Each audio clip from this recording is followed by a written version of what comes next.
അങ്ങനെ കാത്തിരുന്ന് ഒടുവിൽ +2 റിസൾട്ട് വന്നിരിക്കുന്നു. വലിയ സെലിബ്രേഷൻ നാടൊട്ടുക്കും നടക്കുകയാണ്. നിങ്ങളിൽ പല ആളുകളും വലിയ സന്തോഷത്തിലാണ്, എനിക്കറിയാം. റിസൾട്ട് വന്നതിൻ്റെ വലിയ സന്തോഷം പങ്കുവെക്കാൻ എനിക്ക് 1200 മാർക്കും കിട്ടി എന്ന് പറയാൻ ഇപ്പോൾ ഈ മുറിയിൽ വന്നിറങ്ങിപ്പോയിട്ടേ ഉള്ളൂ ഗൗരി പാർവതി എന്ന കുട്ടി. അവൾ കോഴിക്കോട്ടുള്ള മാനാഞ്ചിറയിലെ സൈലം ട്യൂഷൻ സെൻ്ററിൽ പഠിച്ച കുട്ടിയാണ്. അവൾ മാത്രമല്ല, ദേവനന്ദ എന്ന കുട്ടി ഇതേ മാനാഞ്ചിറ സെൻറ്ററിൽ പഠിച്ച് 1200 മാർക്കും വാങ്ങിയിരിക്കുന്നു. കൊല്ലത്ത് നീരജയുണ്ട്, മലപ്പുറത്ത് ബിറ്റ്സി ആൻഡ് ബിജു ഉണ്ട്. അവരൊക്കെ നമ്മളുടെ ഓൺലൈൻ ബാച്ചിനകത്ത് +2 സൂപ്പർ കിങ്സിനകത്ത് പഠിച്ച കുട്ടികളാണ്. അങ്ങനെ 1200 മാർക്കും വാങ്ങിയ, മുഴുവൻ മാർക്കും വാങ്ങിയ വളരെ കുറച്ച് കുട്ടികൾ മാത്രം കേരളത്തിലുള്ള ഈ വർഷം, അതിലേറെ പേരും സൈലത്തിൽ പഠിച്ചവരായിരുന്നു എന്ന് പേരെണ്ണി പറയാൻ കഴിയുന്നതിൻ്റെ സന്തോഷം സത്യത്തിൽ ഞങ്ങളെ സംബന്ധിച്ചിടത്തോളം ഉണ്ട്. എനിക്ക് ഒറ്റ മാർക്ക് കുറഞ്ഞു പോയി എന്ന് പറഞ്ഞ് കുറേ കുഞ്ഞുങ്ങൾ ഇങ്ങോട്ടേക്ക് വിളിച്ചു. ഞാൻ അവരുടെയൊക്കെ പേരിങ്ങനെ വായിച്ചു പോവുകയായിരുന്നു. അതിൽ കോഴിക്കോട് തന്നെയുള്ള ആദിത്യയുണ്ട്, ട്രിവാൻഡ്രത്തുള്ള അഭിവാദുണ്ട്, മലപ്പുറത്തുള്ള ദേവികയുണ്ട്, തൃശ്ശൂരുള്ള വരുണുണ്ട്. ഇവരൊക്കെ 1200 1199 മാർക്കായി പോയവരാണ്. ഒരു മാർക്ക് കുറഞ്ഞവരാണ്. അങ്ങനെ 99, 98 എന്നെടുത്ത് പരിശോധിക്കുമ്പോൾ കേരളത്തിൽ സയൻസ് വിഷയങ്ങൾക്ക് മുഴുവൻ മാർക്കും വാങ്ങിയ കുട്ടികളുടെ മൊത്തം എണ്ണം നമ്മൾ എടുത്താൽ, +2 ഫുൾ A+ വാങ്ങിയവരുടെ മൊത്തം എണ്ണം നമ്മൾ എടുത്താൽ, അതിൻ്റെ മെജോറിറ്റിയും അതിൻ്റെ ഏറിയ പെർസെൻറ്റേജും സൈലത്തിൽ പഠിച്ച കുഞ്ഞുങ്ങളായിരുന്നു എന്ന് പറയുന്നതിൻ്റെ അഭിമാനവും സന്തോഷവും സൈലത്തിനുണ്ട്. ഈ വർഷം പ്രത്യേകിച്ചും +2 സൂപ്പർ കിങ്സും സൈലം ട്യൂഷൻ സെൻ്ററുകളും പരീക്ഷ വിഷമമാവുമ്പോഴും അതിഗംഭീരമായി പെർഫോം ചെയ്ത വർഷമാണ് ഈ വർഷം എന്ന് പറയുന്നത്. അങ്ങനെ നിങ്ങളോട് സംസാരിക്കുമ്പോഴും കേരളത്തിൻ്റെ മൊത്തം റിയാലിറ്റി അതല്ല. ഒരുപാടേറെ കുഞ്ഞുങ്ങൾ പരീക്ഷയുടെ റിസൾട്ട് വന്നതിന് ശേഷം വലിയ സങ്കടത്തിലും നിരാശയിലുമാണ്. അവരും ഇങ്ങോട്ടേക്ക് വിളിച്ചുകൊണ്ടിരിക്കുന്നുണ്ട്. ഞാനീ പറഞ്ഞ മുഴുവൻ മാർക്കും കിട്ടിയ കുട്ടികൾ, സയൻസ് വിഷയങ്ങളിൽ മുഴുവൻ മാർക്ക് കിട്ടിയ കുട്ടികൾ, അങ്ങനെ സൈലത്തിൽ പഠിച്ച കുട്ടികളെല്ലാവരും റിപ്പീറ്റർ കോഴ്സിന് ജോയിൻ ചെയ്യാൻ വേണ്ടി ഇന്നും ഇന്നലെ വൈകിട്ടും ഒക്കെയായി ഞങ്ങളുടെ വിവിധ ക്യാമ്പസുകളിൽ വരുന്നത് വലിയ കൂറ്റൻ ലഡുവിൻ്റെ പാക്കറ്റുകളൊക്കെ ചുമന്നിട്ടാണ് അവർ വരുന്നത്. അവരെല്ലാവരുടെയും മുഖത്ത് വലിയ സന്തോഷം കാണുമ്പോഴും ഞങ്ങളിരുന്ന് ആലോചിക്കുന്നുണ്ടായിരുന്നത്, ഇങ്ങനെ സന്തോഷിക്കാൻ കഴിയാത്ത, ഉള്ളിൽ കുറേ സങ്കടങ്ങളുള്ള കുട്ടികളും കേരളത്തിൽ ഇന്നുണ്ടാവും എന്നാണ്. പരീക്ഷ അപ്രതീക്ഷിതമായി വിഷമമായി പോയി. പ്രത്യേകിച്ചും കെമിസ്ട്രി പ്രതീക്ഷിച്ച ക്വസ്റ്റ്യൻ പേപ്പർ ആയില്ല ഈ വർഷത്തേത്. ട്യൂഷൻ സെൻ്ററുകളിൽ പോയി പഠിക്കാൻ കഴിയാതെ പോയ, +2 ഓൺലൈൻ കോഴ്സ് പോലും ഫീസ് അടച്ച് പർച്ചേസ് ചെയ്യാൻ കഴിയാതെ പോയ, പല കാരണങ്ങളാൽ ഉഴപ്പിപ്പോയ, അങ്ങനെ പല കാരണങ്ങളാൽ മാർക്ക് കുറഞ്ഞു പോയ ഒരുപാടേറെ കുട്ടികൾ കേരളത്തിലുണ്ട്. ഇനി എന്ത് ചെയ്യും എന്ന ചോദ്യം സ്വാഭാവികമായും അവരുടെ മുമ്പിലുണ്ട്. പാരൻസും ചുറ്റുമുള്ള ആളുകളുമൊക്കെ ഞാൻ നേരത്തെ പറഞ്ഞ പോലെ വലിയ മാർക്കുള്ളവരുടെ സെലിബ്രേഷനുകളോട് കമ്പയർ ചെയ്ത് കൂട്ടി വായിക്കുന്നതിൻ്റെ ഒരു വലിയ സങ്കടം പറഞ്ഞാൽ അറിയിക്കാത്ത സങ്കടമായി അവശേഷിക്കുന്നുണ്ടാവും. ഞാനിത് പറയുമ്പോൾ എന്നെ കേൾക്കുന്ന രക്ഷിതാക്കൾ, എന്നെ കേൾക്കുന്ന പബ്ലിക് ഓഡിയൻസ് ഒക്കെ മനസ്സിലാക്കേണ്ടത്, പല സാഹചര്യങ്ങളിലൂടെ കടന്നു പോകുന്ന കുഞ്ഞുങ്ങളാണ് നമ്മളുടെ കുഞ്ഞുങ്ങളെല്ലാവരും. ജീവിത സാഹചര്യങ്ങൾ എന്ന് പറയുന്നത് ഒരു വലിയ റിയാലിറ്റിയാണ്. അവരുടേതല്ലാത്ത കുഴപ്പങ്ങൾ കൊണ്ട് അവർക്ക് പഠിക്കാൻ കഴിയാതെ പോയ കാലങ്ങളെ നാം മറന്നുപോകും. മറിച്ച് അവരെഴുതിയ പരീക്ഷയിലുള്ള റിസൾട്ട് മാത്രമാണ് നാം ശ്രദ്ധിക്കുക. ആ പരീക്ഷ എഴുതുന്നതിന് മുമ്പേ അവരനുഭവിച്ച മാനസിക സംഘർഷങ്ങളെ, അവരുടെ കഷ്ടപ്പാടുകളെ ഒക്കെ നമ്മൾ മറന്നുപോകും. അങ്ങനെ ജീവിത സാഹചര്യങ്ങൾ കൊണ്ട് പഠിക്കാൻ കഴിയാതെ പോയ, ക്വാളിറ്റി കോച്ചിങ് കിട്ടാതെ പോയ ഒരുപാടേറെ കുട്ടികൾ കേരളത്തിലുണ്ട്. ഒരുപക്ഷെ അവരുടെ സ്കൂളുകളിലെ അധ്യാപകർ ആത്മാർത്ഥമായി അവരെ പഠിപ്പിച്ചിട്ടുണ്ടാവും. ചിലപ്പോൾ അവർ ഉഴപ്പിപ്പോയിട്ടുണ്ടാവും. അതും മറ്റൊരു റിയാലിറ്റിയാണ്. കുട്ടിക്കാലം എന്ന് പറയുന്നത് കുട്ടിക്കാലം തന്നെയാണ്.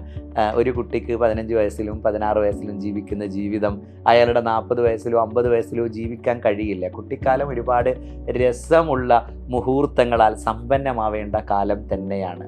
അതുകൊണ്ട് തന്നെ ഉഴപ്പിപ്പോവുക, പഠന കാര്യങ്ങളിൽ കോൺസെൻട്രേറ്റ് ചെയ്യാൻ കഴിയാതെ പോവുക എന്നതൊക്കെ ഒരു റിയാലിറ്റിയാണ്. അതൊക്കെ കുട്ടി ചെയ്യുന്ന വലിയ കുഴപ്പങ്ങളായി വായിക്കാതെ അവൻ ആത്മാർത്ഥമായി ശ്രമിച്ചിരുന്നു, അവനാൽ കഴിയും വിധം പെർഫോം ചെയ്തിരുന്നു. അതിനിടയിൽ അവനപ്പോൾ ഉഴപ്പിപ്പോയിട്ടുണ്ട്, സാരമില്ല.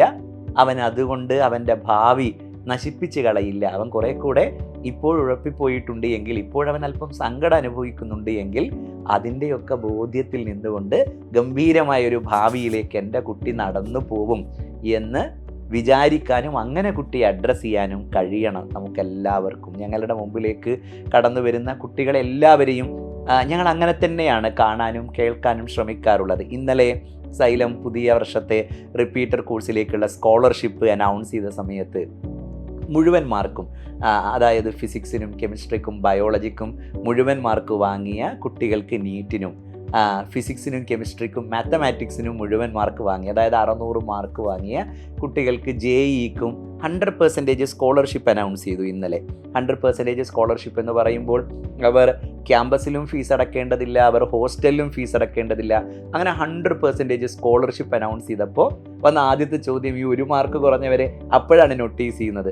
ഞങ്ങൾക്ക് 1 മാർക്കൊക്കെ പോയിട്ടുണ്ട്, ഞങ്ങൾക്ക് സ്കോളർഷിപ്പ് ഇല്ലേ എന്ന് ചോദിച്ചപ്പോൾ ഞങ്ങൾ ഉടൻ ചെയ്തത് 1 മാർക്ക് പോയിട്ടൊരു 4-5 മാർക്ക് കുറഞ്ഞാലും നമുക്ക് കോഴ്സ് ഫീയും അതേപോലെ അഡ്മിഷൻ ഫീയും 100% സ്കോളർഷിപ്പ് കൊടുക്കാം എന്ന് തീരുമാനിച്ചു. അത് താഴ്ത്തി 600-ൽ 575 മാർക്കെങ്കിലും കിട്ടിയവർക്കെല്ലാം എന്തെങ്കിലും ഒരു സ്കോളർഷിപ്പ് കൊടുക്കാൻ ഇന്നലെ തീരുമാനിച്ചിരുന്നു. ആ സമയത്ത് വന്ന ഒരു കോള്, ഞങ്ങൾ അതിനും താഴെയായിപ്പോയി, ഞങ്ങളിനി എന്ത് ചെയ്യും, ഞങ്ങൾക്ക് അഡ്മിഷൻ കിട്ടില്ലേ എന്നൊക്കെയുള്ള ചോദ്യം നമ്മളുടെ മുമ്പാകെ ഒരുപാട് വന്നിരുന്നു. അപ്പോഴാണ് ഒരുപാടേറെ കുട്ടികൾ മാർക്ക് കുറഞ്ഞതിൻ്റെ ആത്മസംഘർഷത്തിലൂടെയാണ് ഇന്നലെ ഉച്ചയ്ക്ക് ശേഷം കടന്നുപോയിക്കൊണ്ടിരിക്കുന്നത് എന്ന ബോധ്യം ഞങ്ങൾക്കുണ്ടായത്. അവരോട് ഞങ്ങൾക്ക് പറയാനുള്ളത്, ഒട്ടും നിങ്ങൾ പ്രയാസപ്പെടേണ്ട. നീറ്റും JEEയും മാത്രമല്ല, ഒരുപാടേറെ ഓപ്ഷനുകൾ നിങ്ങളുടെ മുമ്പിലുണ്ട്. കരിയർ സാധ്യതകൾ വളരെ വിശാലമായി കിടക്കുന്ന ഒരു ലോകത്തു കൂടിയാണ് നിങ്ങൾ കടന്നു പോകുന്നത്. എല്ലായിടങ്ങളിലും ഡിഗ്രി കോഴ്സുകൾക്ക് ഒരുപാടേറെ ഡിഗ്രി കോഴ്സുകളുണ്ട്. അതുകൊണ്ട് തന്നെ കുറച്ച് മാർക്ക് കുറഞ്ഞു പോയാലും നമുക്ക് അഡ്മിഷൻ കിട്ടുന്ന ഡിഗ്രി കോഴ്സുകളുണ്ട്. അപ്പോൾ നമ്മൾ ചിന്തിക്കും, ഡിഗ്രി കോഴ്സ് മതിയാവുമോ പുതിയൊരു കോമ്പറ്റിറ്റീവായ ലോകത്ത് ജീവിക്കാൻ എന്ന്. നിങ്ങളൊരു ഒരു വിഷയത്തിൽ, ഒരു ഐച്ഛിക വിഷയത്തിൽ, അത് ഏത് സബ്ജക്റ്റും ആവാം, അത് സയൻസ് സബ്ജക്റ്റ് ആവട്ടെ, ഈവൻ ലിറ്ററേച്ചർ ആവട്ടെ, ഡിഗ്രി നിങ്ങൾ ചെയ്യാൻ തീരുമാനിച്ചാലും നിങ്ങൾക്ക് പൊട്ടൻഷ്യൽ ഉണ്ട് എങ്കിൽ, നിങ്ങൾക്ക് ലോകത്തോടെ കമ്മ്യൂണിക്കേറ്റ് ചെയ്യാനുള്ള സ്കില്ലുണ്ട് എങ്കിൽ, നിങ്ങൾക്ക് ലീഡർഷിപ്പ് ക്വാളിറ്റി ഉണ്ട് എങ്കിൽ, നിങ്ങൾക്ക് പെർഫോം ചെയ്യാവുന്ന ലോകം തന്നെയാണ് നിങ്ങളുടെ മുമ്പിൽ തുറന്നു കിടക്കുന്നത്. അക്കാഡമിക് എക്സലൻസ് കൊണ്ട് മാത്രം ഒരു കുട്ടിക്ക് സുരക്ഷിതമായി നടക്കാവുന്ന ലോകമല്ല ഈ ലോകം എന്ന് പറയുന്നത്. നിങ്ങളുടെ ലീഡർഷിപ്പ് ക്വാളിറ്റിയെ, നിങ്ങളുടെ കമ്മ്യൂണിക്കേറ്റിംഗ് സ്കില്ലിനെ ഒക്കെ ലോകത്തിന് ആവശ്യമുണ്ട്. നിങ്ങളുടെ ഉള്ളിൽ കിടക്കുന്ന നിരവധിയായ പ്രതിഭകൾ ലോകത്തിന് ആവശ്യമുണ്ട്. ഒരുപക്ഷെ ഒരു ഇൻഫ്ലുവൻസറായിരിക്കാം നിങ്ങൾ പെർഫോം ചെയ്യുന്നുണ്ടാവുക, ഒരുപക്ഷെ ഡിജിറ്റൽ മാർക്കറ്റിങ്ങിലായിരിക്കും നിങ്ങൾ പെർഫോം ചെയ്യുന്നുണ്ടാവുക, ഒരുപക്ഷെ നിങ്ങളുടെ ഉള്ളിലുള്ള സിനിമയോ, നിങ്ങളുടെ ഉള്ളിലുള്ള വീഡിയോഗ്രാഫിയോ, നിങ്ങളുടെ ഉള്ളിലുള്ള എഡിറ്റിങ്ങോ, അങ്ങനെ എല്ലാത്തിനെയും ആവശ്യമുള്ള ലോകത്തു കൂടിയാണ് നിങ്ങൾ കടന്നു പോകുന്നത്. അതുകൊണ്ട് ലോകം നിങ്ങളുടെ മുമ്പിൽ വാതിലടച്ചു എന്ന തോന്നലോടുകൂടെ ഒരു കാരണവശാലും മാർക്ക് കുറഞ്ഞ കുഞ്ഞുങ്ങൾ ആരും ഇരിക്കരുത്. നിങ്ങളുടെ പ്രതിഭയെ തൊട്ടറിയാൻ കാത്തിരിക്കുന്ന ഒരു ലോകമാണ് നിങ്ങളുടെ മുമ്പിലുള്ളത്. സയൻസിൽ തന്നെ മുന്നോട്ട് പോകണം എന്നാഗ്രഹിക്കുന്ന കുഞ്ഞുങ്ങളെ സംബന്ധിച്ചിടത്തോളം പാരാമെഡിക്കൽ കോഴ്സുകൾക്ക് LBS അപേക്ഷ ക്ഷണിക്കാൻ പോകുന്നേയുള്ളൂ. മെയ് ലാസ്റ്റ് ആകുമ്പോഴേക്കും എല്ലാ പാരാമെഡിക്കൽ കോഴ്സുകൾക്കും അപേക്ഷ ക്ഷണിച്ച് തുടങ്ങും. അതിനകത്ത് BSc നഴ്സിംഗ് ഉണ്ട്. നഴ്സിംഗ് ഒക്കെ ഒരുപാട് പാഷനായി കുട്ടിക്കാലം മുതലേ ഉള്ളിൽ കൊണ്ട് നടക്കുന്ന ആളുകൾ ഉണ്ടാവുമായിരിക്കാം. അതുപോലെ ഫിസിയോതെറാപ്പി ഉണ്ട്. ഫിസിയോതെറാപ്പിസ്റ്റുകൾ നിലവിൽ കോഴ്സ് കംപ്ലീറ്റ് ചെയ്യുന്നതോടുകൂടെ ഡോക്ടർ എന്ന് ഉപയോഗിക്കാവുന്ന സ്ഥിതിയാണ് ഇന്ന്. ആ ഓപ്പർച്യൂണിറ്റിയാണ് ഇന്ന് നമ്മളുടെ മുമ്പിലുള്ളത്. അതുപോലെ ഒക്യുപ്പേഷണൽ തെറാപ്പി, MLT, അങ്ങനെ ഒരുപാടേറെ പാരാമെഡിക്കൽ കോഴ്സുകൾ നിങ്ങളെ കാത്തിരിക്കുന്നുണ്ട്. CUET ഓഫ് കോഴ്സ്, സെൻട്രൽ യൂണിവേഴ്സിറ്റികളിലേക്കുള്ള എൻട്രൻസ് എക്സാമിനേഷനുകൾ നിങ്ങളെ കാത്തിരിക്കുന്നുണ്ട്. സെൻട്രൽ യൂണിവേഴ്സിറ്റി ഒരു വലിയ സ്പേസാണ്, വലിയ ലോകമാണ് നിങ്ങളുടെ മുമ്പിൽ തുറക്കാൻ വേണ്ടി പോകുന്നത്. കേരളത്തിൻ്റെ ഒരു ബൗണ്ടറിയൊക്കെ ഭേദിച്ച് നിങ്ങൾ ചെന്ന് കയറുന്ന വലിയ യൂണിവേഴ്സിറ്റികളുടെ എക്കോ സിസ്റ്റം, നിങ്ങളിൽ ഉണ്ടാക്കുന്ന ഒരു ഡെവലപ്മെൻറ്റ് നിങ്ങൾ എക്സ്പെക്റ്റ് ചെയ്യുന്നതിനേക്കാൾ വലുതായിരിക്കും. അത്ര വിശാലമായ വാതിലുകൾ തുറന്ന് നിങ്ങളെ സ്വീകരിക്കാൻ സെൻട്രൽ യൂണിവേഴ്സിറ്റികൾ കാത്തിരിക്കുന്നുണ്ട്. അതുപോലെ മർച്ചൻ്റ് നേവി നിങ്ങളെ കാത്തിരിക്കുന്നുണ്ട്. അങ്ങനെ ജോലി സാധ്യതകൾ നാം എണ്ണാൻ തുടങ്ങിയാൽ ഒരുപാടേറെ സാധ്യതകളുണ്ട്. ഞാൻ ഈ പറയുന്ന വീഡിയോയുടെ താഴെ നിങ്ങൾ ചോദിക്കുന്ന എല്ലാ ജോലി സാധ്യതയുമായി ബന്ധപ്പെട്ട സംശയങ്ങൾക്കും ഞങ്ങൾ മാക്സിമം മറുപടി പറയാൻ ശ്രമിക്കുക തന്നെ ചെയ്യും. ഞാൻ പറഞ്ഞു വന്നത് അതല്ല. ഞാൻ പറഞ്ഞു വന്നത്, അങ്ങനെ നിങ്ങളെ പ്രതീക്ഷിക്കുന്ന, നിങ്ങളെ കാത്തിരിക്കുന്ന, നിങ്ങളെ സ്വീകരിക്കാനിരിക്കുന്ന ഒരു ലോകം മുമ്പിലുണ്ടായിരിക്കെ നിങ്ങളുടെ മുമ്പിലുള്ള വാതിലുകൾ അടഞ്ഞുപോയി എന്ന് നിങ്ങൾ വിചാരിക്കരുത്. ഞാൻ എപ്പോഴും ഞങ്ങളുടെ പ്രിയപ്പെട്ട കുഞ്ഞുങ്ങളുടെ കഥകൾ പറയാൻ ശ്രമിക്കാറുള്ള ഒരാളാണ്. ഞാൻ ഒരുപാടേറെ പറഞ്ഞ ഒരു പേര് അഭിഷേക് റൂബൻ്റെ പേരാണ്. അഭിഷേക് രൂപൻ ഇങ്ങോട്ടേക്ക് കയറി വന്നത് ഞാൻ +1 ഫിസിക്സിന് 17 മാർക്ക് വാങ്ങി തോറ്റു എന്ന് പറഞ്ഞുകൊണ്ടാണ്. +2 ഫിസിക്സിന് എനിക്ക് 18 മാർക്കേ ഉണ്ടായിരുന്നുള്ളൂ എന്ന് പറഞ്ഞുകൊണ്ടാണ് ഇവിടെ കയറി വന്നത് അഭിഷേക് രൂപൻ. ഇവിടെ നിന്ന് 1 വർഷം കഴിഞ്ഞ് അയാൾ ഇറങ്ങിപ്പോകുമ്പോൾ നീറ്റ് ഫിസിക്സിൻ്റെ അയാളുടെ മാർക്ക് 180 മാർക്കാണ്. നീറ്റിന് ഒരാൾക്ക് വാങ്ങാൻ കഴിയുന്ന ഏറ്റവും കൂടുതൽ മാർക്കാണ് ഒരു സബ്ജക്റ്റിന് 180 എന്ന് പറയുന്നത്. അതും ആ വർഷത്തെ നീറ്റിൻ്റെ ഏറ്റവും ടഫ് പേപ്പർ ഫിസിക്സ് ആണ്. 180 മാർക്ക് വാങ്ങി അഭിഷേക് രൂപൻ ഇറങ്ങിപ്പോയി. ആ വർഷത്തെ നീറ്റിൽ 21ാം റാങ്കും നേടി. അയാൾ ഇന്ത്യയിലെ ഏറ്റവും മികച്ച മെഡിക്കൽ കോളേജുകളിലൊന്നായ ജിപ്മറിൽ MBBSന് പഠിച്ചുകൊണ്ടിരിക്കുന്നുണ്ട്. നിങ്ങൾ മനസ്സിലാക്കേണ്ടത്, തോറ്റുപോയി എന്ന് ലോകം ചുറ്റും നിന്ന് പറഞ്ഞ ഒരു കോഴ്സിനും അഡ്മിഷൻ കിട്ടാതിരുന്ന, ഡിഗ്രിക്ക് പോലും അഡ്മിഷൻ കിട്ടാത്തത് കൊണ്ട് നീ ഒരു ഭൂലോക തോൽവിയാണെന്ന് പറഞ്ഞ, താമസിക്കാൻ ഒരു വീടില്ലാതെ റിലേറ്റീവ്സിൻ്റെ വീട്ടിൽ താമസിക്കുന്നതിനിടയിൽ വല്ല ജോലിക്കും പോയാൽ വാടക വീട്ടിലെങ്കിലും താമസിച്ചുകൂടെ എന്ന് ചുറ്റും നിന്ന ആളുകൾ പറഞ്ഞുകൊണ്ടേയിരുന്ന, നെഗറ്റീവ് എനർജി മാത്രം കിട്ടിക്കൊണ്ടേയിരുന്ന അഭിഷേക് രൂപനാണ് അതിനെ മുഴുവനും വാശിയായി എടുത്ത് പഠിച്ച് ഇവിടെ നിന്ന് 1 വർഷം കഴിഞ്ഞ് 21ാം റാങ്കും വാങ്ങി MBBSന് ജിപ്മറിൽ പഠിക്കാൻ വേണ്ടി പോയത്. സോ ഒരു കോമ്പറ്ററ്റീവ് എക്സാമിനേഷൻ എന്ന് പറയുന്നത് നിങ്ങളുടെ +2 മാർക്കിൻ്റെ തുടർച്ചയേ അല്ല. ആ തോന്നൽ നിങ്ങൾക്കുണ്ടാവരുത്. അതുകൊണ്ട് വീണ്ടും ഞാൻ ഓർപ്പിക്കുകയാണ്, പാഷനേറ്റാണ് നിങ്ങളെങ്കിൽ സൈലത്തിൻ്റെ വാതിൽ നിങ്ങളുടെ മുമ്പിൽ തുറന്ന് കിടപ്പുണ്ട്. നിങ്ങൾ എത്ര മാർക്ക് വാങ്ങിയവരും ആവട്ടെ, പക്ഷെ ആഗ്രഹമാണ് നിങ്ങളെ ഇങ്ങോട്ടേക്ക് കൊണ്ടുവരേണ്ടത്. ആരുടെയും സമ്മർദ്ദങ്ങൾക്ക് അടിപ്പെട്ടല്ല മക്കളാരും സൈലത്തിലേക്ക് വരേണ്ടത്. ആഗ്രഹവുമായി നിങ്ങൾ സൈലത്തിലേക്ക് വരികയാണെങ്കിൽ, എനിക്കല്പം മാർക്ക് കുറഞ്ഞു പോയി, എനിക്കല്പം ബേസ് വേണം, എന്നെ ഒന്ന് ചേർത്ത് പിടിക്കണം, എനിക്ക് കെയർ കിട്ടണം എന്നൊക്കെ നിങ്ങൾ വന്ന് പറഞ്ഞാൽ നിങ്ങൾക്ക് കെയറും നിങ്ങൾക്ക് കോൺഫിഡൻസും തന്ന് പഠിപ്പിക്കാൻ തന്നെയാണ് സൈലം തുറന്നു വെച്ചിരിക്കുന്നത്. ആർക്കു വേണ്ടിയാണ് സൈലം എന്ന ചോദ്യത്തിന് ഇതുവരെയും ഗംഭീരമായി പെർഫോം ചെയ്തിരുന്നവരുടെ തുടർച്ച കാണാനല്ല സൈലം എന്ന അഭിപ്രായം എക്കാലവും ഞങ്ങൾക്കുണ്ട്. അവരെ ഞങ്ങൾ എങ്ങനെ പഠിപ്പിക്കുന്നോ അതേപോലെ അവരെ ഞങ്ങളുടെ ഏത് ടീച്ചേഴ്സ് പഠിപ്പിക്കുന്നോ അതേ ടീച്ചേഴ്സ് ഇവിടുത്തെ അവസാനത്തെ കുട്ടിയെയും പഠിപ്പിക്കും എന്നാണ് ഞങ്ങൾക്ക് പറയാനുള്ളത്. അതുകൊണ്ട് നിങ്ങൾ ജീവിതത്തിൽ തോറ്റു എന്ന് വിചാരിക്കരുത്. ആര് നിങ്ങളെ ചേർത്ത് പിടിച്ചില്ല എങ്കിലും സൈലം നിങ്ങളെ ചേർത്ത് പിടിക്കും. നിങ്ങളുടെ ആവശ്യങ്ങളെല്ലാം നിങ്ങൾക്ക് ഞങ്ങളോട് പറയാം.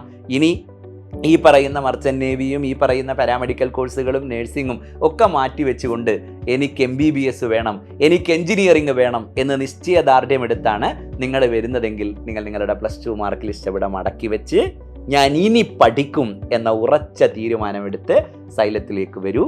നിങ്ങളെ ഞങ്ങൾ സ്നേഹിച്ച് പഠിപ്പിക്കും. നിങ്ങൾക്കൊപ്പം ഞങ്ങൾ എല്ലാവരും ഉണ്ടാവും. ഒരു നെഗറ്റീവ് എനർജിയും നിങ്ങളെ കാത്തിവിടെ ഇല്ല. ഒരാളും നിങ്ങളുടെ മാർക്ക് കുറഞ്ഞു പോയല്ലോ എന്ന പരാതി നിങ്ങളോട് പറയില്ല. പഠിക്കാനാണ് നിങ്ങളുടെ തീരുമാനമെങ്കിൽ, ആഗ്രഹമാണ് നിങ്ങളെ മുന്നോട്ട് നയിക്കുന്നത് എങ്കിൽ, മാർക്ക് കുറഞ്ഞാലും മാർക്ക് കുറഞ്ഞവർക്കൊപ്പം സൈലമുണ്ട് എന്ന് പറയാൻ മാത്രമാണ് ഞാൻ വന്നത്. ലഡുവുമായോ കേക്കുമായോ സൈലത്തിലേക്ക് കയറി വരുന്ന വലിയ മാർക്കുള്ള കുഞ്ഞുങ്ങളെ മാത്രമല്ല അവരിലൂടെ ഞങ്ങൾ കാണുന്നത്, കരഞ്ഞിരിക്കുന്ന സങ്കടപ്പെട്ടിരിക്കുന്ന കേരളത്തിലെ അവസാനത്തെ കുട്ടിയെയും അവരിവിടെ വന്നിറങ്ങിപ്പോകുമ്പോൾ ഞങ്ങൾ കാണുന്നുണ്ട്. അവരിലൂടെ നടക്കാനാണ് സൈലത്തിന് ഇഷ്ടം. അവർ പ്രൊഫഷണലുകളാവുന്നത് കാണാനാണ്, അവരുടെ ജീവിത വിജയത്തിൻ്റെ ഭാഗമായിരുന്നു ഈ പ്ലാറ്റ്ഫോം എന്ന് അഭിമാനിക്കാനാണ് ഞങ്ങൾക്കിഷ്ടം. അതുകൊണ്ട് തോറ്റ കുഞ്ഞുങ്ങൾ ഞങ്ങളുടെ പ്രിയപ്പെട്ട കുഞ്ഞുങ്ങളാണ്. ഇംപ്രൂവ്മെൻ്റ് എക്സാമിനേഷനൊക്കെ എഴുതി അവർ ജയിച്ചോളും. അവർ ജീവിതത്തിൽ ഒരിക്കലും തോൽക്കില്ല. മാർക്ക് കുറഞ്ഞവരായാലും തോറ്റുപോയ കുഞ്ഞുങ്ങളായാലും അവർ ജീവിതത്തിൽ തോൽക്കുകയില്ല. അത് അവരുടെ ചുറ്റുപാട് മനസ്സിലാക്കണം. അവരുടെ പാരൻസും അവരുടെ നാടുമൊക്കെ അത് മനസ്സിലാക്കണം. അവർ തോറ്റ കുഞ്ഞുങ്ങളല്ല, അവർ താൽക്കാലികമായി ഒരു കാല് പിന്നോട്ട് വെച്ച കുഞ്ഞുങ്ങളാണ്. ഒരു കാല് പിന്നോട്ട് വെച്ച് മാത്രമാണ് ലോകം മുന്നോട്ട് കുതിച്ചിട്ടുള്ളത്. ആ കുതിപ്പ് അവരാരംഭിക്കുക തന്നെ ചെയ്യും. എൻ്റെ എല്ലാ പ്രിയപ്പെട്ട മക്കൾക്കും ആൾ ദി ബെസ്റ്റ്.